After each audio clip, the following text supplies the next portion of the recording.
here we are on Daybreak, and in the upper right-hand corner of the map, we have our reigning Fight Club champion, Red Zerg, from TSL. It is HyuN, and his opponent in the lower left-hand corner, teamless, but sponsored by Total Biscuit to MLG Rally this weekend, is our pink Protoss player, CranK. All right, so last game I suggested build a Stargate, and he did, and he won. Ooh. So this time I'll suggest build a mothership as fast as you possibly can, CranK. Just do it. Just One base mothership rush? yes, fastest possible mothership. Well, this isn't Hawk. A la so. beta. And yeah, I saw Artosis. The famous one was KHB, King Hillbilly, mothership rushing Artosis in the beta, and Artosis just said, what? and the game was over. But yes. King Hillbilly, not a name many people remember. He used to work for Blizzard. It's a blast from the past, though. He used to work for Blizzard and was one of the guys in the early beta just dunking on people like Artosis because it was funny to them. They knew way more about the game than anyone else, so they just kind of abused people. But he kind of disappeared, sadly. But there's a lot of Brood War folks that still pop in to view every now and then. Elky and Gur actually were present at the final OSL finals recently. Yeah. With Jangbi and Fantasy? Was it sure. Jangbi Fantasy? Yeah. So they still show up from time to time. Lots of those old Brood War guys, all those Brood War foreigners.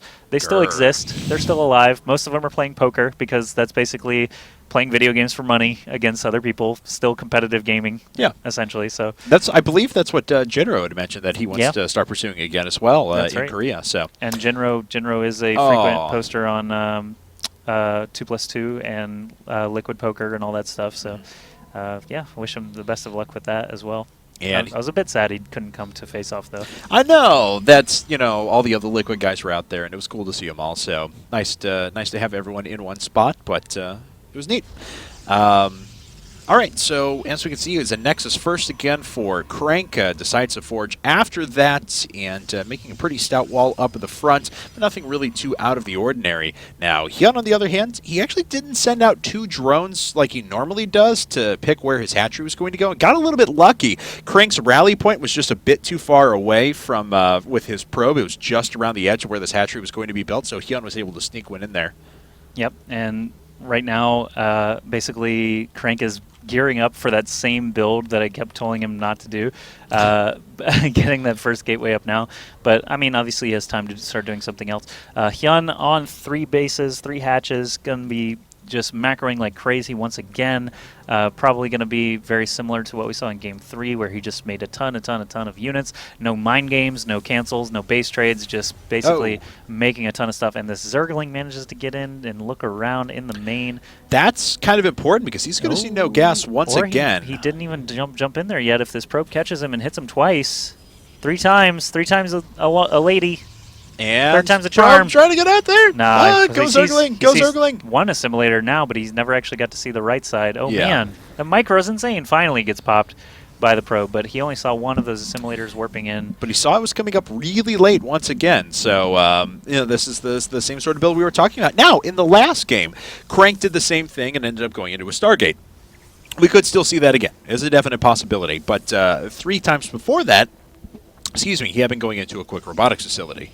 Yeah, and when he built the Stargate, it actually did stall out HyuN a little bit. He got supply blocked. Wasn't expecting to lose his 2 closest overlords. And if CranK manages to do that again, he could buy himself some time and possibly throw up that 3rd base again. But HyuN at this time has not built really any fighting forces again, just a couple of lings to do some scouting and harassment and stuff like that. And the Stargate is going to come up for CranK. I'm curious if he's going to go Void Ray first again, or if he's just going to start churning out some Phoenixes. I don't think HyuN has gotten an evolution chamber yet, so he probably won't have those 6 Spore Crawlers ready to go. No, he's just getting his first couple of gas right now, so he's going into those tech structures a little bit later again, but this one isn't going to be quite as late as we saw a couple of games ago.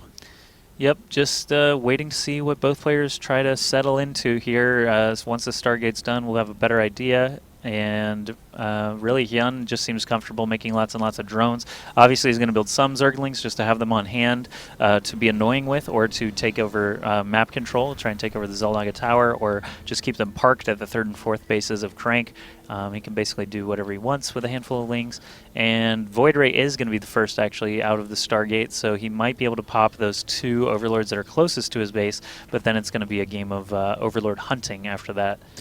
And HyuN is moving up to Layer Tech now, but Layer Tech, Roach Horn all coming, again, a little bit later. So he's going to be on almost 60 workers here in a second. In fact, exactly 60 workers. No Evolution Chamber, though, to the best of my knowledge. That Roach Horn's on the way and Layer Tech is on the way, but no Evolution Chamber. So he's going to have to hold this with Queens for the time being. He does now see, though, the Void Ray in the air. Yeah, and I'm just watching that production tab to see if and when the Evo chamber comes up. He already lost 1 Overlord, about to lose, I'm sure, a second one. The Phoenix is going to be coming out. Oh, wait. Oh, did he build a Phoenix? Yeah, there it is. Okay. The Phoenix is going to come out and do the search for lots of other Overlords, or try to go be annoying to, well, actually, 1 Phoenix on its own can't really be annoying. He can lift things, prevent them from mining. That is kind of annoying, but right now he is actually just looking for Overlords to kill.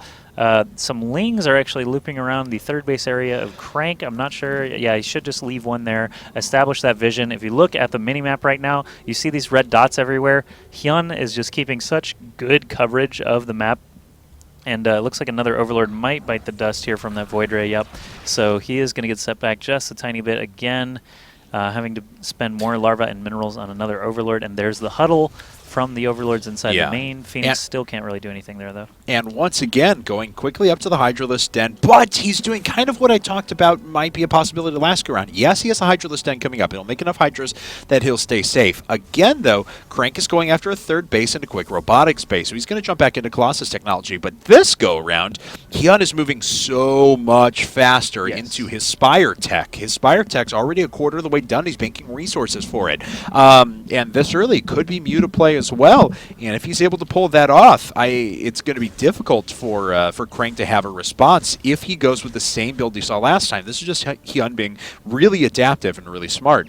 Well, we don't know what he's going to use the Spire for yet. It could be just Mass Corruptors again, like we saw last time. Or if he does decide to build a few Mutas, he might be able to play on that a little bit better with harassment. That's one thing about a Protoss Death Ball. It basically has to stay together. All the Colossus has to be supported by all the ground units, Zealots and Sentries and things like that. But if he manages to get some Mutas in the air, distracting these mineral lines and stuff like that, it can be a lot easier to pick off workers.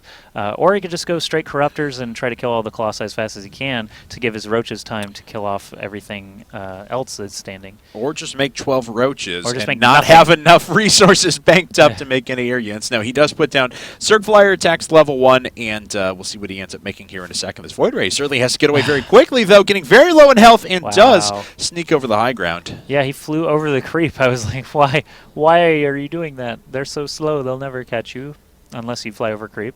But basically, yeah, HyuN still hasn't built 12 Overlords. This is going to be a formidable Overlord army that he's creating right now. It will put him up to max supply cap, basically, so he can just start building whatever he wants after this and not have to worry so much about building Overlords all the time. I mean, I wish you could do that as Terran, right? You just build like a ton of depots all at one time and just forget about it the rest of the game. But Overlords, really, you can just mass those suckers and then free up yourself for the rest of the game.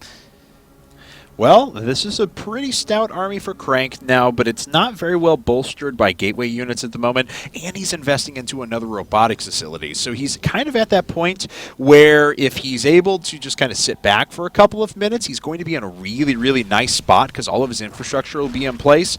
But the couple of moments up to that point are going to be a little bit testy, and we'll see if HyuN can try and punish him there. But HyuN himself, not the highest supply in the world, ton of Corruptors on the way, though, so he will be able to dispatch of Colossi pretty quickly. Yeah, HyuN is going to be hoping for a better engagement this time than he got in the last game. losing a lot of Roaches and Hydras to the Colossi before the Corruptors could get in position. So I think this time he is going to wait for everything to get together before trying to jump the gun and move up that ramp against a Protoss opponent. So he will need to be careful with his positioning. I feel like he might just want to loop around to the third over the top there, because there's no like ramp high ground situation where they're just going to get bopped on the head and can't fight back. So we'll see which way he actually wants to go with this. It looks like he is going for the ramp location. I'm not sure where Crank's force is. Oh, yeah, so Crank is actually set if he decides to go up the ramp or if he decides to go to the third. Oh, no, he's a little bit too slow to react to that, though. That could have been a nice choke for him. But instead, he's going to pin off some of the Roaches. This Corruptor count is massive. He really wants those Colossi dead, and he's going to get his wish.